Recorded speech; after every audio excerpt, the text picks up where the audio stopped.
ئایزان و خۆشەویستان لارجەیەکن سڵاوتان لێ بێم کاتتان باش من ڕانکۆ بەکێر بەرنامەی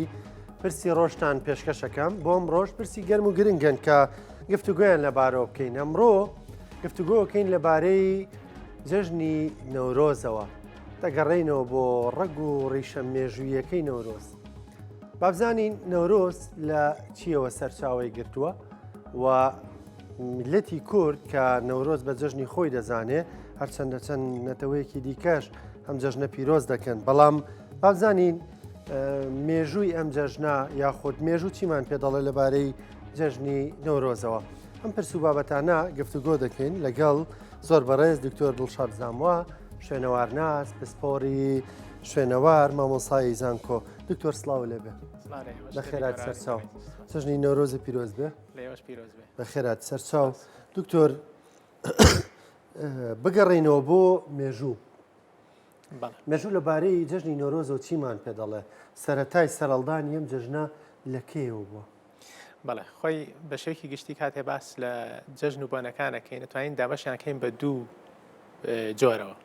جۆرێکمان هەن جەژن و بۆنەی ئاینین، جۆرێک تریشمانە جەژن و بۆنەی دنیایی، واتە ینی پێویستە بە ژیان و ڕۆژانە و کشت و کاڵ و ئەو شتانەوە. ئەجا زۆربەی کات ئەم دوانە تێکەڵە بن، هەم پیاوانی ئاینی لە گەڵ سیاسەکانە پێکەوەیکەن، هەم دەسەڵاتداران و پاشاکانیش پیاوانی ئاینی هەن بۆ جەژن و بۆنە کۆمەڵایەتی و ژیانی ڕۆژانەکان. بۆ ئێمە بە درێژایی مێژووە بووە. ئەگەر بگەڕێینەوە بینین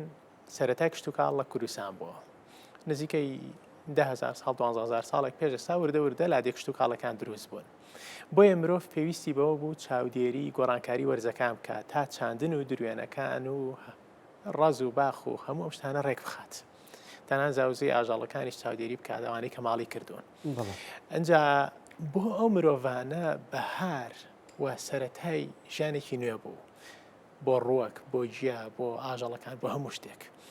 بۆیە لە هەر گۆڕانکاری وەرزەکان مرۆڤ بە ڤیستیڤاڵێک دەستی پێ کرد، بە ڤیستیڤاڵێکیش کۆتایی هات.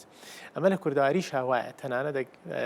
بەداخەوە لە دوای ئەنفال و لادێ تێکچوونەکان ئەوانە نەمان، ئەوانەی کە لە لادێ ژیاون لە پێش ئەنفال ئازانن، تەنانەت دوای خەرمان و دروێنەش هەڵپەڕکەیەکە کرا و ئاهەنگێکە گێڕدرا،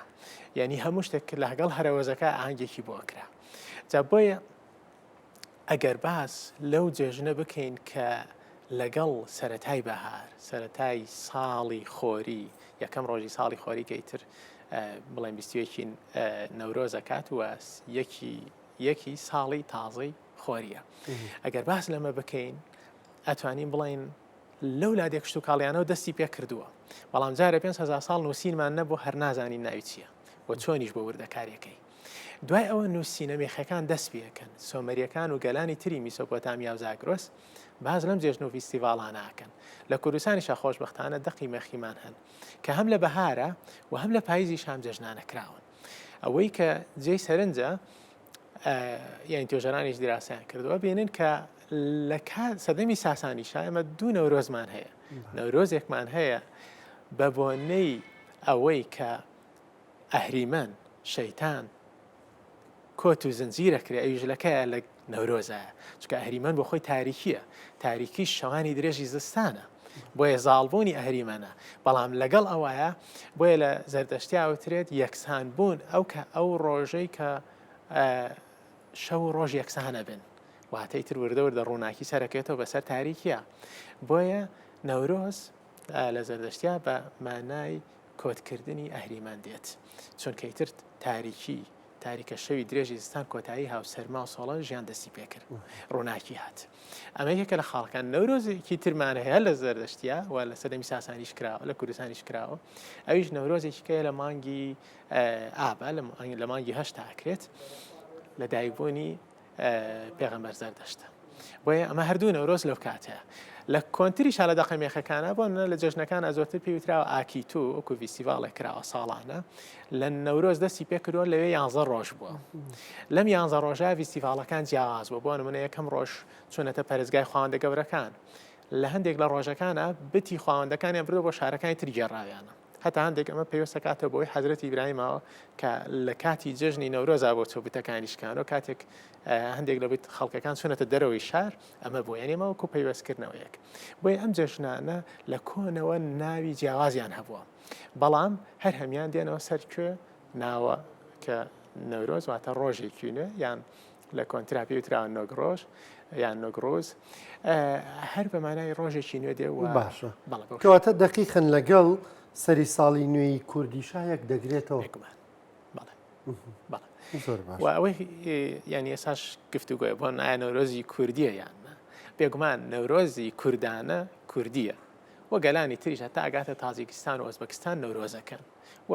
گەلانی تریش لەم لاوە بە ناوی جەژنی درەخت و ئەو شتانەوە هەتا ئاگاتە ئەوانیش بۆ خۆیان چیرۆک کۆفسانی خۆیان هەیە بۆ نەورۆز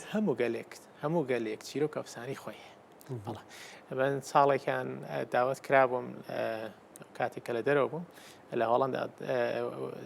سەفارەتی ئۆزبەکستان داواتی کردین بە بۆنەی نەورۆز منیشتم بچم ببینم بزانم چۆنە باوەڕ بکە ئەو گۆرانی کە بۆ فیستیڤالەکە لێدرا گۆرانی دیگمەسۆ بوو کە ئێست لێرەش هەیە باشە ینی ئەیتر من نادەم ئەو گۆرانیە ئۆزبەکی و تازیکیە یان کوردیە ینی هاتۆتە ئێرەش بۆیە ینی ئەم گەلانە کۆمەڵەشتی هاوبەشیان هەیە و ئەوە هیچ لەوە کەم ناکاتەوە کە نەورۆز کوردانە بێ بۆن ئەحمەدی خانی 300 ساڵ پێش ئێستا باسی نەورۆزە کە ئاڵێ پیر و کاڵ هەموو پێکەوە چنە دەرەوە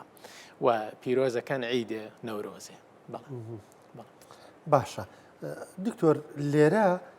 لەگەڵ نەورۆزە باس لە کاوە و زوحاکە کرێت چیرۆکی کاوە زوحاک بۆ تێکەڵ بە نەورۆز بووە و چیرۆکی کاوە زوحاک یعنی ناوبەناو مێژوو نووسێک دەڵێ کاوە کورد بووە یەکێک دەڵێن نەکاوە جاش بووە و زوحاک کورد بووە ینی ڕاستەخینەکەی چییە؟ بەڵێ بێگومان کاتێک گەڕێنەوە بۆ دەقە مێژوویەکان ئێمە خاڵێکی زۆر گرنگەوەی بیزانین ئەکرێ ئەفسان ینی ئەفسانەیمە ینی پێویستنی هەموو کات ببێنە تاقیەوە بیسەلمێنین ئەفسانەیەک داستانێک بهێنین لە بەڵگەی مێژووی بۆ بدۆزینە بڵێن ئەم ڕووداوە ئەبێ ئاو بوو بێت ئەمە زۆر ئاسایە لای هەموو گەلێک بۆ نمونە ئێستا شاری ڕۆماوە بگرین لە ئیتالیا چیرۆکەکەی ئەوەیە کە دوو شازادەی بچووک ڕزگاریان بووە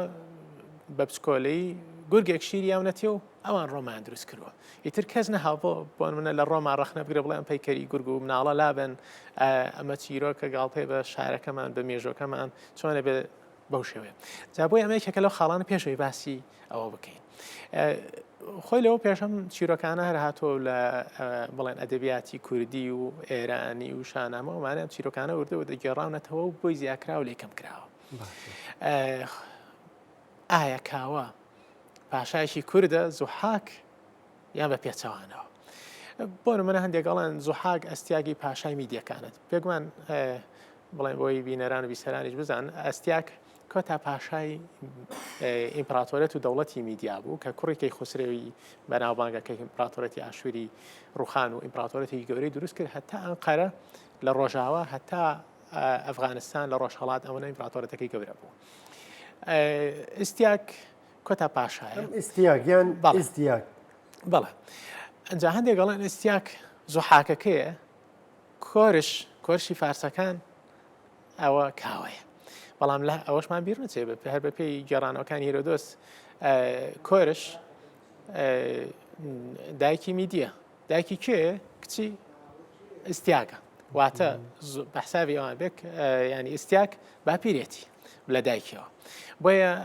ئەمەش ینی هەر پێ ناچێت کەوا بێت بەڵێن کەسێک هات بێ باپیری خۆی کوشت بێت و بەسەر ئەوازەکەت بۆیە ئەم چیرۆکە ینی هەندێک چیرۆکان بەو شێوەیە مێژوو نووسان دەتوانن بیهێنن بیبن بەڵام زۆر جارۆکە وتم داستان و ئەفسانە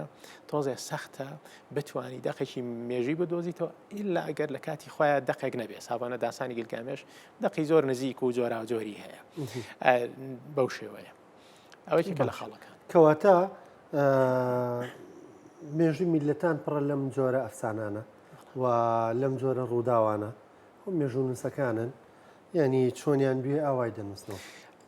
بڵێن مێژوو نووسان ئەکۆڵنەوە ئەگەنە ئەنجامێک زۆر جار پێکایانە زۆر جاریژنیان پێکاوە بەڕاستی ئەمە ینی هیچ لەوە کەم ناکاتەوە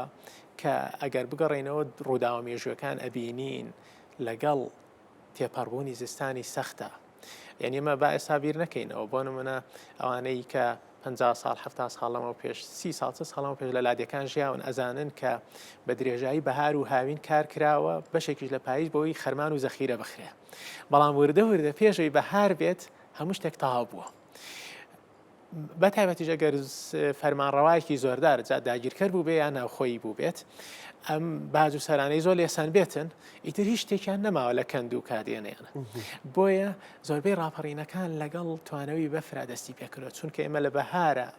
ئیتر تەواو خەرمان و هەموو شتێکمان کەندووک هەموو شتێکمان تەواوە بێت. هەر بۆیەشە یەکێک لەو عادەتە جوانانی کوردەواری کە ئێستا ماوە بە خەڵکی شاریشەوە حەزەکەن لە بەهارانە زۆرێک لەو گژوی کێویانەی کە لە شاخەکانی بیانەوە بیخۆن. خۆ بۆ خۆی هێنێکی زۆ گرنگە کە گەڕێتەوە بۆ چاخەبەرینەکان تا ئێستاش عادەتە ماوە و شتێکی زۆ سروشتی جوانیشە کە مرۆڤ گەڕێتەوە بۆ سروش بە ئەو گژوگیانە. بەشێکی پێویستە بەو کەلتورەوە کە کەندوەکانیان خواردنیان هیچ نەماوە لە بەهارا بۆیە ناچارون پشت بەوانە بەسن تا بەرهەمی خۆیانە بێرەدانەوە. یعنی ئێمە شتێکی کۆنی مێژووی لە پشتەوەی بێگومان تەنها لە خۆمانەوە نییە لە بەهاراچین سەوزەی جابەهاری و ئەوانە کۆکەینەوە. باشە دکتۆر کەواتە کورد وەکو یەکێک لەو میلەتانی کە نەورۆز بە جەژنی خۆی دەزانێت و شانازی بەم مێژووی خۆیەوە دەکا بۆ لێرە و لەوێ جاری وایە دژایەتی بۆ ئەم جۆرە جەژنانە دروستە بێت لە کاتێک ئەمە پرسێکی نەتەوەییە پرسێکی نیشتیمانیە. ڕاستە خۆی گەرێمە بگەڕێنەوە ئەبینین لەم 15 ساڵی ڕابردووە بە ئێستاشەوە بە بۆنەوەی کە هەموو کەسێک دەتوانێت قسە بکات تۆڕە کۆمەڵایەتەکانمان هەیە. یعنی کەسێک زانایەک دانایەک پیرێک گەنجێک کەسێک کە کەس نایناسێ لە پشت شاشەیەک دەتوانێت قسەیەک بنووسێ شتێک بنووسێ. ئەمە بۆ خۆی ینی ئاژاوە پشێویکی دروست کردووە لە هەموو جیهانەوەی بە تایبەتیش لە کۆمەڵگەی خۆمانە و ئەوەشمان بیر نەچێ بەڕاستی دوژمنانی دوور و نزیک دەستیان لەمایە هەیەکە یعنی ڕای گشتی بە ئاراستێک بن لە هەموو بۆنەیەکی خۆشی ئێمەیە پێکدادانێک هەبێت بۆ نەجەژنی قوربان یەکێک ئەڵێ ئەمە عادەتێکی بتپەرستانەیە کەسێکی کە دێڵێ نەورۆزی ئاگرپەرستانەیە جا ئێمە بین باسی بۆنە نەورۆز بکەین ئەوانەی کە ئەمە بێ شتێکمان هەیە ینی کاتێک کە مێژووی ئاینەکانە خوێنینەوە مێژووی کۆمەڵگەکانە خوێنینەوە زاراوێکی زۆر جوان هەیە پێوترێ باوەڕی کۆمەڵایەتی سۆشیال بلیف. سۆشیال بلیف چییە؟ باوەڕی کۆمەڵایەتی ئیژەوەیە کە زۆر شت هەن لە کۆنا پەیوەست بوون بە ئاینێکەوە تەنانەت جۆرێک ینی جۆرەکانی هەڵپەڕکێش پەیوەست بوون بە ئاینێکەوە بە ڕێو ڕسمێکەوە بە شتێکەوە بەڵام وردە لایەن ئاینەکە لە دەستایبێتە خۆشی. فیستیڤالێک جێژنێکمان هەیە لە کۆنا بۆ نمونە پەیوەست بۆ بە خواوەندە و بتی خواوەندەکانی تیا بۆچی وردەوانە نامێنێ بەس خۆی وەکو باوەڕێکی کۆمەڵایەتی ئەمێنێت لە جێژنێکی ئاینیەوە ئەبێتە فیستیڤالێکی دنیای خۆشی. باشە یعنی ئێمە کەسمان نەبینیەوە بۆ نمونە بڕوا ئاگر بپەرستێ جا من لەو توێژینانەشی باسم کردوون بۆ نمونە کۆمەڵە زاراوە هەن کە بە هەڵە لە مێژووە بەکارهێنراون ئێمەمان بیر نەچێت لە سەرمی ساسانیە کوردستان دابەش بوو کۆمەڵگەی کوردی دابەش بوو بە دوو کۆمەڵگەی سەرەکیەوە بەشێکیان مەسیحی بوون کە ڕۆژاوای کوردستان بۆ بەشێک لە باشووری کوردستان بەشێکی گەورە لە باکووری کوردستان و هەتا شارە زۆریش کڵێسایتیا بووە هەتا بازیان و دەور و بەروانە ینی ئەوەکو کۆمەڵگەی بڵێن بەش بە هەمان شێوە زەردەشتیشمان هەبووە جا پاشانی ساسانی هەندێک جار لایەنگری ئەمان بوون زەردەشتەکانم بە زۆری بەڵام هەندێک جاریش لایەنگری هەندێک لە مەزهەبەکان بوون نە یاعقوبیەکان بوون ئەوانە بوون بەو شێوەیە جا لە ئەدەبیاتی دێر و کەنیسەکانی کوردستانە کە بە سریانی نووسیانە هەر کورد بوون بە سریانی نووسیانە بۆن سێرەکەی تۆمەتی ئاگرپەرستیان بۆ هین بەکارێنەوە دواتریش ئەمە هاتۆتە ئەدەبیاتی عەرەبی و ئیسلامی و مەجووس بەو شێوە ئەسان خۆی وشەی مەجووس بە مانای ئاگرپەرستی نایە بەڵکو وشەیەکی میدیە بە مانای ماگوش دێ کە کاهینی میدی بوون هەتا پێش دەرکەوتنی زەردەشتیش جا ئەم بۆ نمونە ینی من چەند جاری ژوتومە زەردەشتی لە کۆنا ئاگرپەرستی نەبووە بەڵکو 4 ڕەگەزی سەرەکی سروشتیان بە پیرۆزانی و هەوا خاک ئاو ئاگر بۆنمە مردویان نەناشتۆ لە خاکە وتیانە تا نەبێ بە ئێسخان ناینێژین بۆی خاک پیس نەبێ کە چوونەتە پەرزگاوە ئاگر بۆی پیس نەبێت هەناسەکەیان هەوای ناو کلێسەکە و ئاگرەکە پیس نەکە ماسکیان کردووە دەمامکیان کردووە بۆیە ئەمانە هەبوون ئێمە بۆن منە ناتوانین بەڵێن زەردەشی ئاگر پەرستی بۆ یان نەورۆز ئاگر پەرستیە ئەگەر پیرۆزیە ئەو ڕاستە بۆن ئێمە دێڕێکی شێرمان هەیە چاوگی ئاگر باوەڕی بەرزی کوردستان مامە بەڕاستی وانە چونکە لە کۆنیشا ئاتەشگەدە بۆ خۆی ئاگرەکەی بەردەوام هەڵبووە بەڵام نەورۆز ئێمە کاتێک دەچینە سەر چیاکان سەرخولە و شوورای قەڵاکان و شارە دێرینەکان ئەم مەشخاڵ هەڵگرتنە سەیرەکەی کاردۆخەکان مەشخەڵی ئاگریان بەکارهێناوە شە حەسەنی گڵەزەردە لە گڵەزەردە مەقسەدمانی بینیوە ئاگری کردوێتەوە گەرمیان و کوێستانی ئەم ناوچەی هەمووی زانیویانە کەی ڕەمەزانە کەی جێژنە کەی تەنانەت هەندێک شوێن هەن بۆنە لە گڕا و لە بناری شاخی پیرما لەوێ ڕوانگەیەکی فەلەکی لێیە من لە خەڵکیان بیستۆ کە یەکێک لەو مەلایەنە سەرپەرشتی کردووە ئاگری کردوێتەوە دەشتی هەولێر و مەخموورەوانە لەو بەربینیانە وتیان با ئێستا تۆ بکەین شت بچێنین ئیتر وردە وردەوە مادەم وەرگەڕان ڕوویا وەرگەڕانی پاییزە و بەهارە و بەو شێوەیەنی ئەم شتانە بە بۆیە زۆر شت هەن ینی مەشخەڵ بە تایبەت گەیاندنی پەیام بۆ لە سەلووتکەی چیاکانە هاتنی سەرکەوتنێکی شەڕ بووە ڕاپەڕینێک بۆ شۆڕش بۆ شکستی دوژمن بووە و هەروەها ڕاگەاندنی ڤیستیڤالێک بووە بۆیە نەورۆز لە ئێستاە بەڕاستی ڤیستیڤالێکە نەک جێژنێکی ئاینی یعنی بێ خەڵکەوە بزانێت ئێمە ئەو هەموو مەلاوزانە گەورانەمان هەبووە هەمووی لە حجرە و مەدرسەکان بوون شاریشان بۆ نەورۆز نووسیوە و زێوەری شاعیر بوونەوە لە مزگەوتی بنتەباق بووە نەورۆز شودی نووسی و شارێکی بە فارسی نووسی و باسی مناڵی خۆی کردو کە چۆن مەقسە شت وەرگیراوە مەلای گەورەی نەورۆزەکە بەڵێمانە هەموویشی مەلا بوون هەمویان مەلا عەبدولکەریمی مدەڕیز باسی نەورۆزەکە بەڵێ جا ئەمانە ینی ئەمە بێت شتەکان جیا بکەینەوە کەس ینی ئاگرپەرستن نیە بەڕاستی نەورۆز بەڵکو ئەو مەشخاڵە گەیاندنی پەیامە و زۆربەی کاتیش لە کوردستانی کۆنا لە دوای ڕێبەندان و بە فرانبار و ئەمانە وردە وردەکە بەهار هاتۆ زۆربەی ڕاپەڕین و شۆڕشە کوردەکان بە ڕاپەڕێنی دژی ڕژێمی باسیشەوە هەر لە بەهارا بووە بۆ ئێمە مێژومان پڕەلەوە هەتا تەنان دەقەمێخەکانی ژێمە هەندێک راپۆرتی سیخوڕی لە دەقەمێخەکانە هەن کۆن ئاشوورەکان باسییان کرد ئەڵێ پاشاوتی با بەفر ببارێ ئەنج ئێمە هێرشەکەین با بەفر بتوێتەوە ئەنج هێرشە ینی ئەمە پەیوەستە بە سروشتی کوردستانە بەڕاستی پەیوەندی بە سروشی ناوچەکەمان بەڵێ ینی ئاگر مەشخەڵێکە تۆ پەیامی پێگەین ێستا بۆن نەگە سەیری قەڵاکان بکەن قەڵایی هەولێر بانەمان و خانزاد و حەریر دوین هەتا ڕاندوس نزیکەی 6 قەڵای مرنشینی سۆرانمان هەیە لە هەرێکیکانەوە مەشخەڵەوەکەی کەوت دیارە بۆی بە زووی بۆ نەگەشتێک لە هەولێر ڕوویا لە هێرشێک دوژمنی عوسمانی هات شتێک هات پەیامی بە پێی ڕاوەشانی مەشخەڵەکان پەیامەکان لە چەند دەقە و چرکەیەکا بگاتە یەکتری ئاگادار بکەنەوە باشە دکتۆر ئەم ناوچەی ئێمە وەکو مێژوو چیمان پێ دەڵێ ینی تۆ ناوچە شوێنەوارەکان گەڕاوی توێژینەوە لەسەر زۆریان کردووە چیمان پێڵێ توێژینەوەکان چیمان پێ دەڵێن گەڕانەکانیەوە چیمان پێڵێن لەسەر ئەم ناوچەی ئێمە بێگومان هەتا لەسەر هەندێک لە لووتکە و قەڵاکان شوێنی ئاگرکردنەوەی نەورۆز هەبووە من بەبیرمێ لە زانکۆی وان بووم 7 ساڵێک لەمەوە پێش یەکێک لەو خوێندکارانەی ماسەری خوێند یەکێک لە وڵاتە ئەوروپیەکان بوو دەرکرال لەبەرەوە ئەویست ماسەرنامە لەسەر شوێنێ بنووسێ لە قەڵای وان و ئەو چیانە شوێنی ئاگرکردنەوەی نەورۆزی کۆن بوو بەو شێوە ینی تا بەڵگە شوێنەوارەکانمان هەن یەکێ لەو ئاماژە جوانانەی کە هەیە لە ینی دەریان کرد لەسەر ئەوە بەڵێ پێیان کۆتاییان بە خوێندنەکەی هێنا بەڵێ کۆتاییان بە خوێندنەکەی هێنا تاوە بەڵێ ئەجا ینی یەکێ لەو شتانەی کە گرنگە ئێمە نەورۆزیش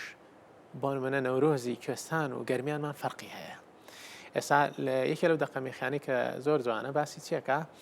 پاشای ئاشووری لە سەدەی حەڤەی پێشزاین واتە 1970 ساڵێک پێش ئێستا لە ناوچەی شەرقاتەوە هێرشەکە بۆ کەرکووک ئەو کاتە پێترا شاری ئارابخە و گەلی خوریەکان لێ فەرمانڕاوبوون شارەکە داگیرەکە مانگی ئادارە ئەڵێ بەشدار بووم لە جەژنی گەرما ئەو بە زمانی خۆی پێڵە خەمتوم بەداخەوە نازانین لە زمانی خوریەکان چی پێوتراوە بەس جەژنی گەرما جاهاتنی گەرمایە بۆیە جژنی ئێستاش نەورۆزەگە ببینین لە هەندێک ناوچە تا لە ناوچەکانی هەورامان و سنەوانە لە هەندێک شوێنە چەند هەفتێک پێشتر دەست پێەکە ینی پێشەی بگاتە مانگی نەورۆز هەر لە ڕەشەمەیە سەرەکی نەورۆز دەست پێکا بۆچی چکە و ناوچانە نەورۆزیان زووتر دێوێت گوڵاڵە سوورە زووتر دەرەکەی بۆ شوێ جا ئەمانە بەڕاستی پێمان ئەڵێ کە ئەم جەژن و فیستیڤاڵانە هەبوون لە کۆنا هەبوون و خەڵک بەشدار بووە ئیتاریکە بە شوەیەک ینی ئەم یادی کردوێتەوە بۆیە هەموو ئەمانە پەیوەستن بێکەوە و بەرداوامیشیان هەیە بەڵامی تر لە هەر کاتێک و سەردەمێکان ناوێکی جیاوازی هەبووە کورد ئەوەی کە گرنگە بەڕاستی بیزانین ئەوەیە ینی بۆچی نەورۆز زۆ گرنگی پێە ئێستا لە باشووری کوردستان ینی لە هەندێک شوێنانە بێت وەکو ینی زۆر بەتایبەت گرنگی پێدرێن شوێنەکانی تررا ساترەزانم بۆچی چکەمە لە زمانی باسا زۆر بەتینتر بە بەشداری نەز بۆچی چکە پێم مادەم دوژمن پێی ناخۆشە و مادەم ئێمەش زۆرتر شۆڕش و ڕاپەڕەکانمان لەوەی بۆشە بۆ نێسا لە ڕۆژهڵاتی کوردستان لە باکووری کوردستان زۆ بەتینترە لە ئێرە کاتە نەورۆزێکێکە لەو شتانەی کە کورد و شۆڕشی کورد بەبێ جیاوازی سیاسی وانە کۆکاتە دژی دوژمنان داگیرکارەکان یعنی وای لێ هاتووە بۆتە هێمایەک بۆ دژی داگیرکاری بۆیە کورد لە ئێستاە زیاتر لە ڕۆ سیاسی و نەتەوەیەکە سەیرەکان نەک لە ڕۆیکی ئاینیەوە ئەو شێوەی ڕاستی دکتۆر یاردەیەکی حەزەکەم قسەی لەسەر بکەیت زۆر جار یعنی ڕەخنەشی لێ دەگیرێت بەدەر لە پرس و بابەتی نۆڕەز بەڵام پەیوەندی بە مێژووی ناوچەکەوەی بۆی لە بەڕاستە پرسم زۆر جار باسی هەندێک کەسایەتی دەکرێت دەڵێن کورد بوو باسی تەنانەت هەندێک لە کەسایەتی جیانیش دەکرێت دەڵێن فلان کەس کووردە ڕێگ و ڕیشەی کووردە مێژوەکەی کووردە ینی باسی هەندێک وڵات دەکرێت لە ڕابردوودا کورد بوون ئایا کورد لە ڕابردوودا هێندە مەودایەکی فراوانی جوگرافیای بەدەستەوە بووە هێندە حکومڕانیەکی فراوانی هەبووە بەڵێ خۆی ئەمە دوشتمانەوێت تێکەڵی نەکەێت ڕژنگە ئەمە بیستە بێ باسی دەکەی دەڵێن فلان کەس کورد بووە باپیری کورد بووە یان نەنکی کورد بووە بەڵێ من وەکو ئەکادیمیەک ینی بێگومان پەرۆشێکی زۆرمان بۆ مێژووی کورد هەیە بۆ ساختکردنەوەی هەموو لایەنێکی کورد هەیە بەڵام کاتێک وەکو ئەکادیمی کەسێکی پسپۆر مامۆسای زانکۆیەک وەکو شوێنەوارناسێکەمانەیە قسە بکەین هەموو کادەبێت لە دوو بەڵگە بکڕێ دەقێکی کۆن هەبێت بە هەر زمانێک بێت باشە بەڵگەنامەیەک هەبێ نووسراو بێ لەگەڵ بەڵگەیەکی شوێنەواری هەبێ ئێمە دووشت هەبێلێکی جیا بکەینەوە ینی بەشی جیاوازیەکەی ئێمە لەگەڵ کەسانی ناوسپۆڕە ئەوەیە ینی ئێمە گەلە دێرینەکانمان هەن ئەم گەلانە بەشێکی زۆریان کە لە کوردستانە ژیاون هەر هەمیان توانێتەوە کوردیان پێکێناوە کەواتە ئەو گەلە دێرینانە بە پیرانی کوردن باشە ئەی کورد کوێیە ئێستا پسپۆڕانی زمان ئەڵەن ئەو کەسەی بە زمانی کوردی قسە ناکات کورد نییە باشە بەڵام ئەمە بەڕاستی وەکو شوناس سیرەکەی بۆ نونەیە ئەمڕۆ جلی کوردیمان لەبەرایە کەسێک ببینی ئەڵەمانە کوردن بەڵام لەوانەیە کەسێکیش عەرەب بێ یان کەسێکی بیانی بێ ئەمڕۆ لێکە لە شارەکانی کوردستانە بەشداری نەورۆزکا و جلی کوردی لەبەرکە ئەو شێوەیە کەسێک کە فێری زمانەکە بێ و بە زمانی کوردی قسە بکات بۆیە کەسێک کاڵێن خێر ئێمە تەنها بێت دیێنێ بکەین جینات ئەگەر جیناتەکەی لە سەتا ئەو نەبوو بۆ شێوەیە ئەمانە بەڕاستی هەر هەمووی پێکەوە ئەتوانین کۆیان بکەینەوە بەڵام شوناسی گەلێک پێکەوە خاکەکەیەتی بە پلەی یەکەم زمانەکەیەتی و جلوبەرگ و عادەت تەقالی دوشتەکانی کە جیازیەکاتەوە و خۆنەری توشتانەی کە هەن ئێمە ئەبێ ئەوە بزانین کە لە ڕابردووە هەندێک شوێن هەندێک شار کوردستان بووە بۆ کورد بوون ئێستا کوردی لێ نەماوە یان کوردەکان ئیتر کران بە فارس بە عەرەب یا بە شوێنێکی ئیتر بۆ نەمە کوردستانی ناوچەی قەوقازیشمان هەیە کە بەشێکی زۆری ڕاگوێزراون تواونەتەوە بەو شێوەیە ئەمە بۆ گەلانی تریش ڕاستە بەڕاستی کوردستان ناوچەیەکی زۆر گرنگی جیهانە بەڕاستی بەتابەت لە نێوان قارەکانی ئەوروپا ئاسیا ئەفریقا بۆیە شەڕ و پێکدادانێکی زۆر لێرە ڕوویاوە و هەندێک جەنگی یەکلاکەرەوەش بۆ نمونە ئەسکەندەری مەکدۆنیاتۆ لە ئەربێلا جەنگەکەی وانە لە بڵێن لە بینی دیجلە و هەولێرە شەڕەکەی بردوێتەوە مەغۆلەکان هاتوون بە هەمان شێوە بۆ نمونە پەلاماریەم ناوچانانە و بەشێکی زۆریان ماونەتەوە یۆنانیەکان ماونەتەوە ڕۆم سەردەمی عەرەبی و ئیسلامی یعنی هەموو ئەمانە پێکەوە کاتە ناوچەیە کە سەرەڕێیە کۆچی گەلانە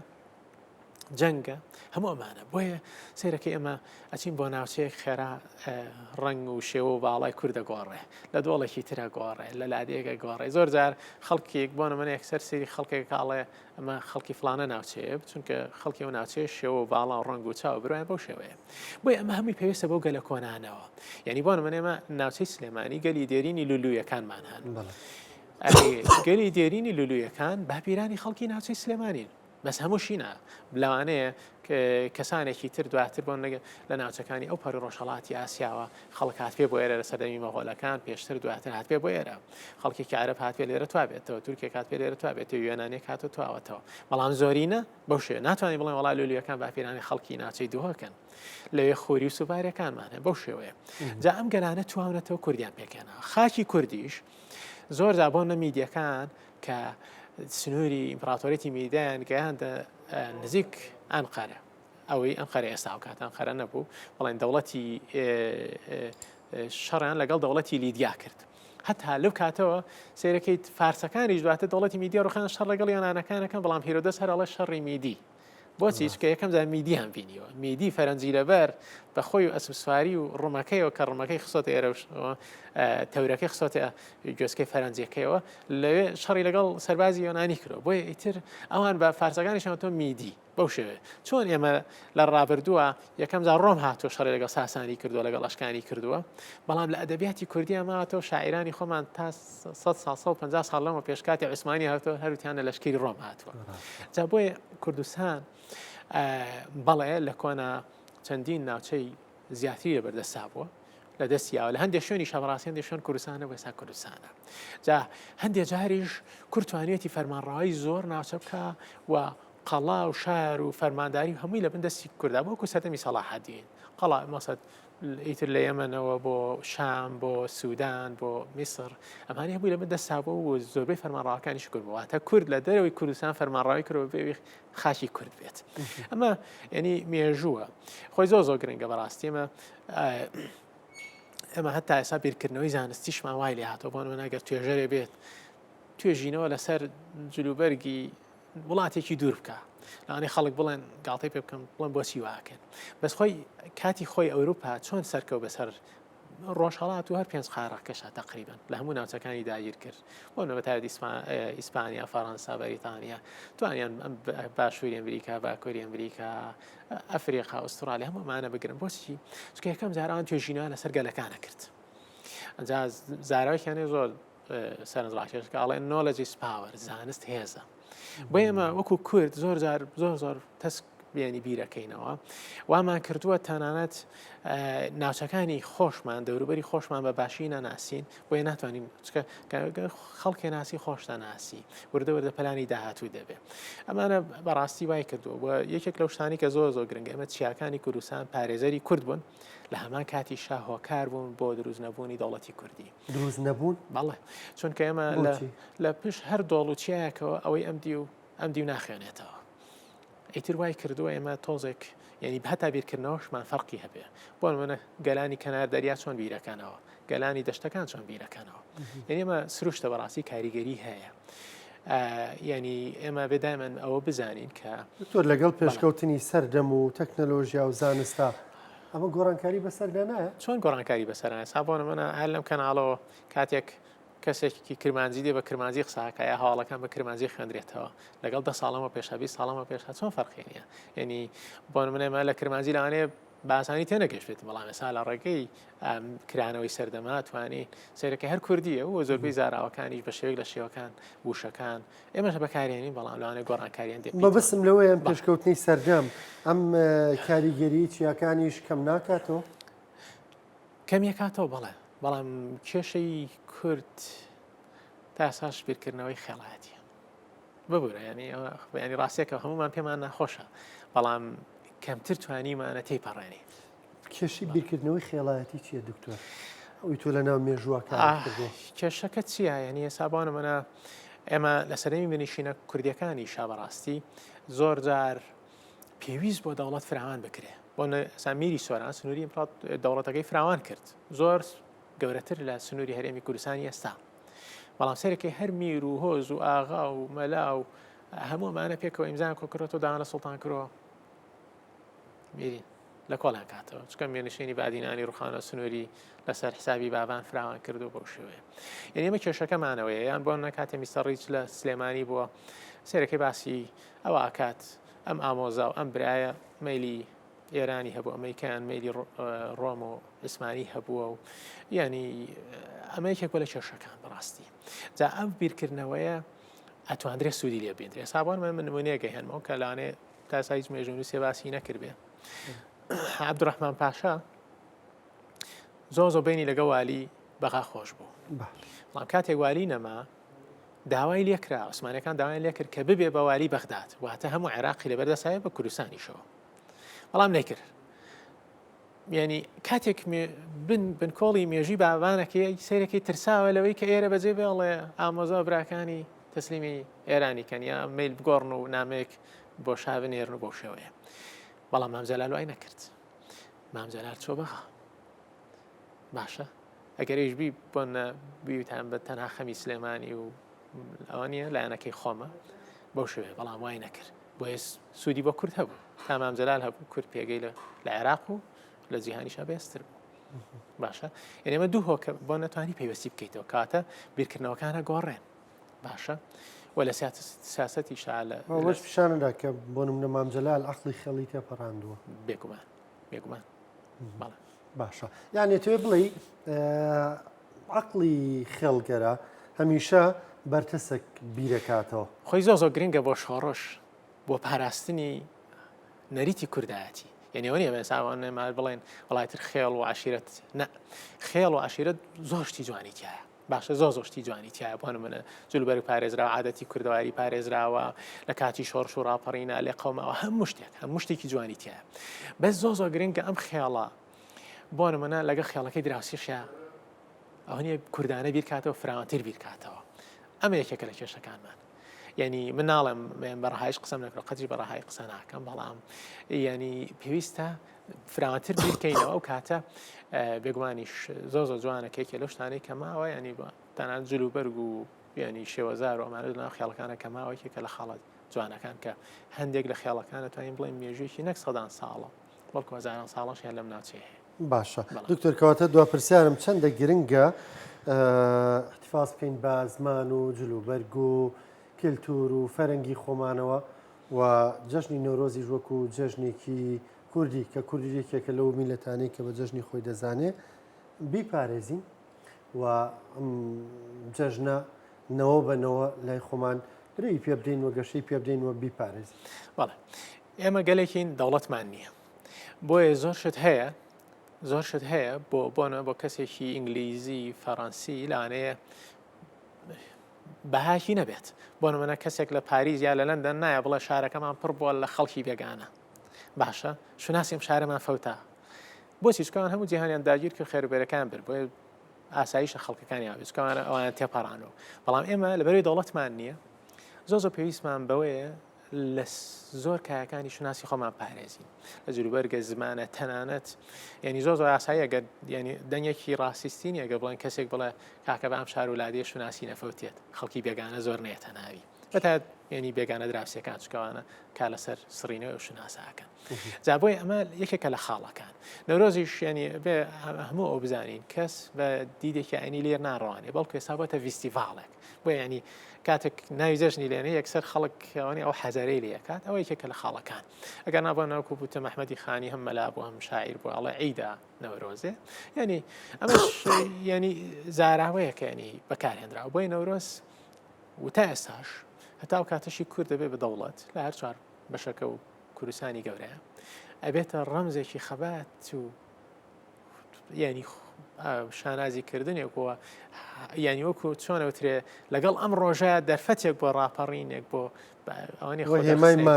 هێمای مانەوەیەک بۆ ئێسابینی لە ڕۆژهەڵات و باکوورە ئەم ڕۆی بینیت کە چۆن خەڵک ئەوێت ئەوە پیشان با بە داگیرکەر کە ئێمە جیاوازین لێەوە